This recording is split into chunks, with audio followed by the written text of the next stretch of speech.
काम दुनू के एके है, दोनों मारे चाकू। एगो है डॉक्टर, एगो है डाकू।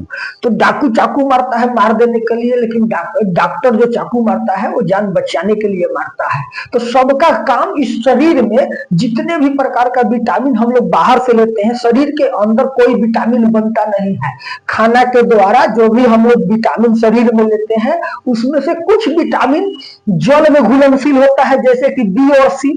तो ये ज्यादा स्टॉक में नहीं रहता, ये निकल जाता है। और कुछ विटामिन जो होता है वो वसा में घुलनशील होता है, तो वो शरीर में स्टॉक लीवर में यकृत में रहता है, जो आवश्यकता पड़ने पर शरीर को जहां जरूरत पड़ता है वहां मिल जाता है। तो आज हम लोग देखने वाले हैं विटामिन ई के बारे में। विटामिन ई को ना ब्यूटी विटामिन भी कहते हैं, क्योंकि ये जो विटामिन है ये आपके ये जो स्किन है, जो चमड़ा है इसका, और आंख का, नाखून का, बाल का, आदमी के शरीर में सुंदरता के लिए यही सब ना चाहिए।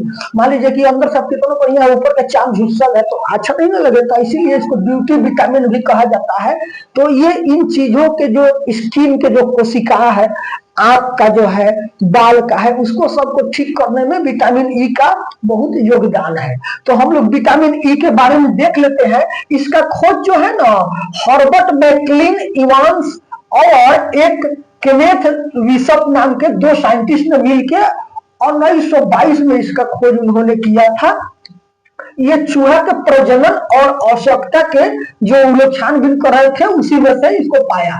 इसका नामकरण जो हुआ ना 1930 में, इसका नाम रखा गया अल्फा टेकोफरॉल। अल्फा टेकोफरॉल इसका नाम रखा गया 1930 में। और इस विटामिन से जो शरीर में होने वाला नुकसान है, जो दिक्कत है, उसके बारे में बात करेंगे। और इस विटामिन की जो अगर आवश्यकता ज्यादा हो जाए तो उससे नुकसान होता है, और नहीं रहने पर भी परेशानी होता है, दिक्कत होता है। तो क्या क्या दिक्कत होता है पहले इसको देख लेते हैं। विटामिन ई जो है ना शक्तिशाली एंटीऑक्सीडेंट है, जो त्वचा, बाल, नाखून और आंख को स्वस्थ रखने में मदद करता है। इससे होने वाला बीमारी हीमोलिटिक नाम का हीमोलिटिक एनीमिया, जो रक्त कोशिका है ना, जहां तहां फटने लगता है, तो ये एक बीमारी होता है हीमोलिटिक एनीमिया। उसके बाद में देख लीजिए तंत्रिका तंत्र में भी दिक्कत आता है। पूरे शरीर में जो संदेश का संचार जो होता है ना, शरीर में संदेश का संचार का मतलब आप क्या समझे, मान के चलिए कि हम आंख से इस चीज को देखे कि लाल है, तो ये आंख देखा और उसको संचार के द्वारा दिमाग तक पहुंचा दिया कि भाई ये मान लीजिए कि जो भी चीज है, तो उसको देखा, हाथ से हमने इसको छुआ, पता चल गया, स्किन बता दिया कि पाला है, तो दिमाग तक गया, तब ना हम अनुमान लगा कि पाला है, तो हाथ से छू करके। तो ये जो चीज है, तो ये संदेश जो आता है, पैर से आप चल रहे हैं, कांटा चुभ गया, तो संदेश दिमाग तक जो आता है, इसी को कहते हैं, जो संदेश का संचार इसी को कहा जाता है, जो हमारे मस्तिष्क तक आता है, जिससे हमको मालूम चलता है। तो इस चीज को भी प्रभावित होता है विटामिन ई के कमी से। उसके बाद में मांसपेशियां कमजोर हो जाता है, जो मांसपेशी है वो कमजोर हो जाता है, उसमें दर्द होता है, चलने फिरने में भी परेशानी आ जाता है विटामिन ई के कमी से। उसके बाद में देख लेते हैं अन्य अंगों पर भी, और भी जो शरीर का अंग है उस पर भी इसका प्रभाव होता है। कहा जाता है कि विटामिन बी से ही होता है, ए से ही होता है, के से ही होता है, लेकिन नहीं, सबका मिला जुला भगत से ही पूरा आपका शरीर का संचालन होता है, सब में सबका सहयोग होता है। कोई किसी के लिए विशेष कार्य करता है, कोई विटामिन किसी अंग के लिए और कोई विटामिन दूसरे अंग के लिए करता है, लेकिन सबका एक दूसरे में कंट्रीब्यूटी होता है, सब एक दूसरे में जुड़ा हुआ रहता है।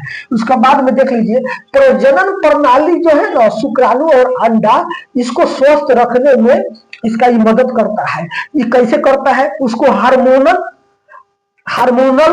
संतुलन जो है ना, उसको बनाए रखने में, हार्मोनल संतुलन का जो संतुलन है उसको बनाए रखने में मदद करता है, जिससे क्या होता है आपका प्रजनन का जो शक्ति है, प्रणाली है, उसको भी ठीक रखता है। उसके बाद में एक चीज और देख लेते हैं, आपका शरीर में कहीं छाई छुई अगर कुछ हो जाता है तो क्या होता है, वहां पर कोशिका मृत हो जाता है, कोशिका के मरने के बाद वहां पर थोड़ा सा काला हो जाएगा।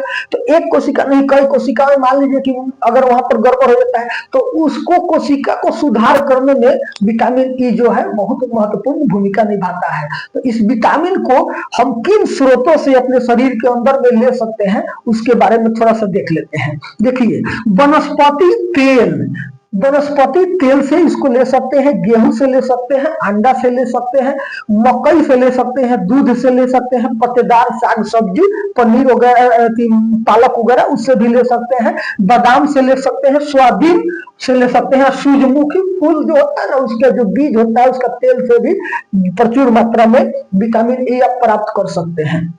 उसका बाद में बहुत सा चीज है ऐसा, उससे भी आप सूरजमुखी का फूल का जो अति हो गया उससे भी आप प्राप्त कर सकते हैं।